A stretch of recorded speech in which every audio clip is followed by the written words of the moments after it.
Bom dia, povo de Deus em toda a terra. Estou enviando aquele abraço a você que está comigo nessa reflexão, nesse momento.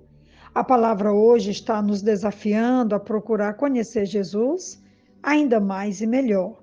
O desejo é que nossa caminhada com Ele esteja cada vez mais próxima, mais alinhada e mais profunda.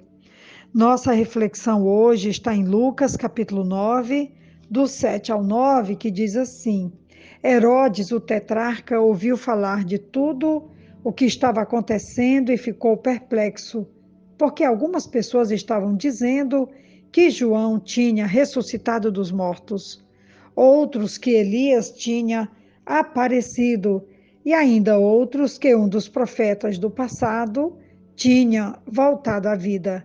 Mas Herodes disse: João, eu decapitei. Quem, pois, é este de quem ouço estas coisas? E procurava vê-lo. Herodes, o tetrarca ou Antipas, era o governante responsável pela morte de João Batista. Herodes era um título da dinastia usado para descrever vários governantes diferentes. Essa família era implacável para com seus próprios membros e para com os de fora. Ninguém estava seguro. Herodes o Grande, o pai de Antipas, havia condenado à morte vários membros de sua família, inclusive Mariane, sua esposa preferida. A ascensão ao poder em tal família revelava a crueldade e engenhosidade de Herodes Antipas. Ele ajudou a depor seu irmão Arquelau, roubou Herodias, mulher de seu irmão Filipe, e era devotado a qualquer um que exercesse o poder em Roma naquele tempo.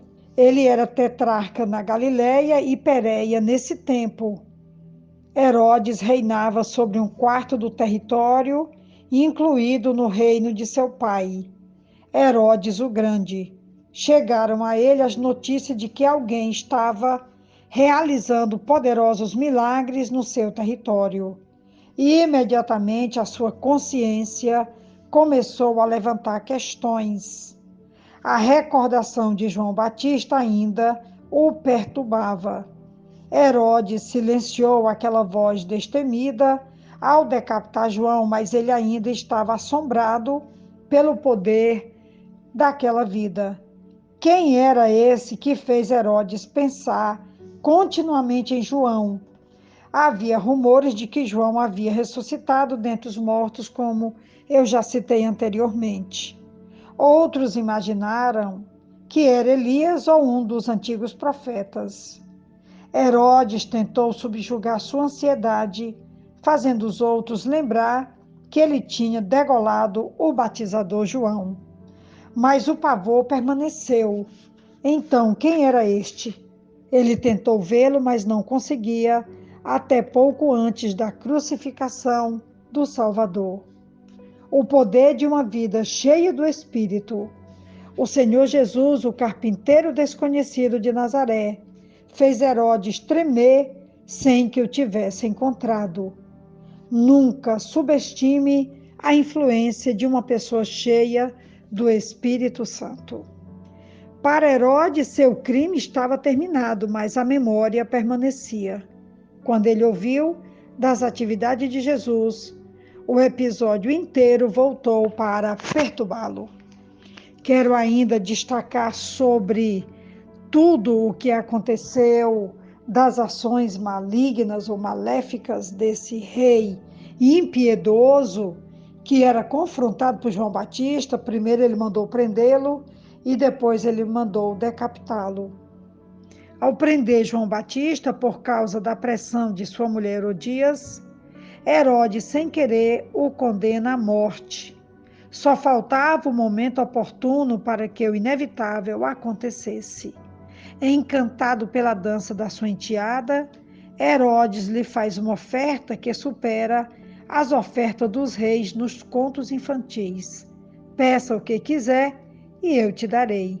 A resposta da jovem, habilmente formulada pela mãe dela, e o resultado foi o pedido da morte injusta e cruel do profeta.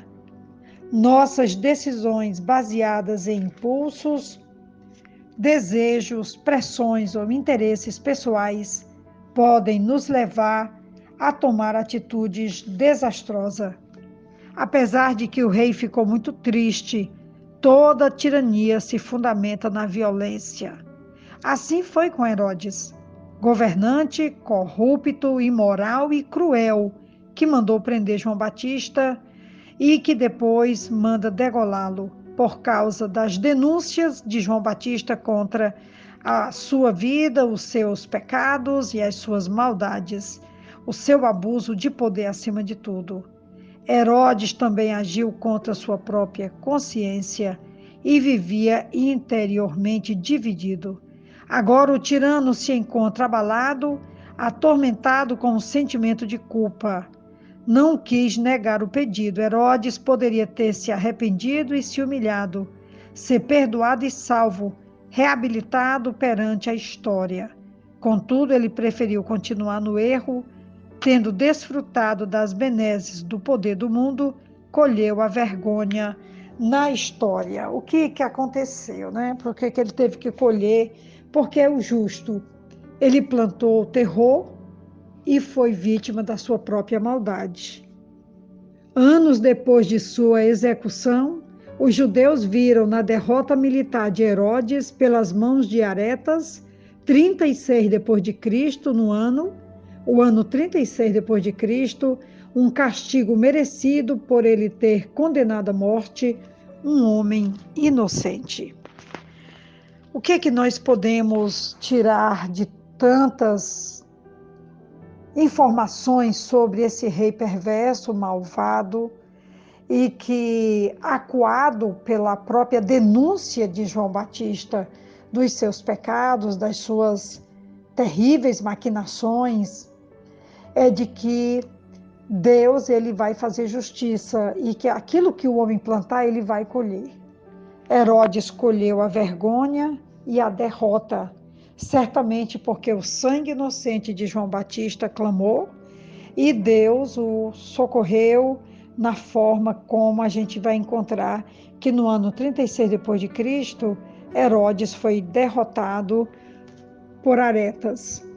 Nós queremos então falar hoje que o simples fato também que Jesus realizava os milagres, os prodígios e as maravilhas, só do fato de Herodes ouvir falar desses sinais extraordinários de Jesus, ele então ficou apavorado, pensando que João Batista havia ressuscitado. Nós vamos então ver a semelhança dos dois ministérios, tanto de João como também o de Jesus, que foi marcado pelo extraordinário, pelo grande poder de Deus no primeiro século, que veio anunciar a todos que o reino de Deus era sim uma realidade e esse reino continua sendo real ainda hoje para todos nós. Quantos desafios nós temos pela frente. Que Deus então nos abençoe e nos torne cada vez mais alinhados com o reino que Jesus deixou para nós na igreja dele. Que Deus nos abençoe, nos socorra e nos ajude. Aqui quem vos fala é a pastora Betinha, da Igreja Batista Esperança. Essa é, pois, a reflexão de hoje. Um grande abraço.